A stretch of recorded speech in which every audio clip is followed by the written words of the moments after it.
Mobile உலகின் ராஜா, அதாவது at least இந்தியாவிலேயாச்சும் அவரை மொபைல் உலகின் ராஜா அப்படின்னு சொல்லலாம். முகேஷ் அம்பானி அவர்கள் தற்போதைக்கு என்ன பேசினாலும் என்ன பேசுவார் அப்படின்றத கவனிக்கிறதுக்குனே ஒரு கூட்டம் இருக்கு. ஏன்னா இப்போதைக்கு அவர் கையில் தானே ஜியோ இருக்கு. இப்போ ஒரு நிகழ்ச்சியில, மும்பையில் நடந்த ஒரு நிகழ்ச்சியில ரிலையன்ஸ் நிறுவனத்தோட தலைவர் முகேஷ் அம்பானி என்ன சொல்லியிருக்காரு அப்படின்னா, 2018 மார்ச் 31 வரைக்கும் இலவச டேட்டா தொடரும்.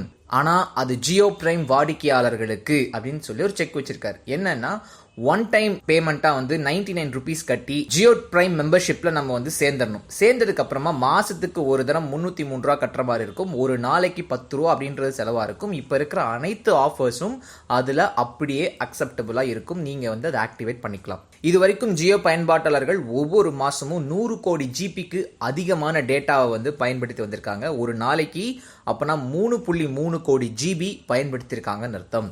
நாட்டில் இருக்கிற மற்ற கம்பெனிஸை காட்டிலும் ஜியோக்கு இருக்கிற base stations, 4G base stations ரொம்ப ரொம்ப அதிகம். கடந்த 170 நாட்கள்ல ஒரு நிமிஷத்துக்கு 7 பேர் அப்படின்னு சொல்லி ஜியோவில் சேர்ந்திருக்காங்க. மொபைல் டேட்டா பயன்பாட்டில் இந்தியா முதல் இடத்துல இருக்கு. தினமும் 5.5 கோடி மணி நேர வீடியோ பயன்பாட்டை ஜியோ செஞ்சிருக்கு. 2017 நாட்டோட மக்கள் தொகையில 99% வாடிக்கையாளர்களை ரிலையன்ஸ் ஜியோ பெற்றிருக்குன்னு சொல்லணும்.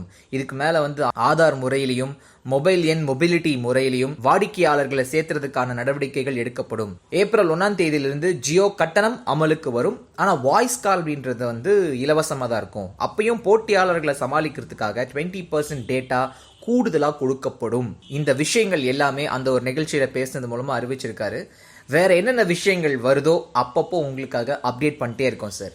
அவர்கள் ஒரு சாவி கொடுத்த பொம்மைகளாக நடந்து வந்தார்கள். அவையில் அமர்ந்திருந்தார்கள். வாக்கெடுக்கிற போது எழுந்து நின்றார்கள். என்ன நடந்தது என்பதையே அவர்கள் கவனித்தார்களா என்றும் தெரியவில்லை. இறுதியில் நடந்த ஒரே ஒரு சாதனை, அந்த கூவத்தூர் விடுதியை அவன் மூடிவிட்டார்கள் என்பதுதான். எனவே இந்த வாக்கெடுப்பு என்பதே உண்மையானதாக தெரியவில்லை.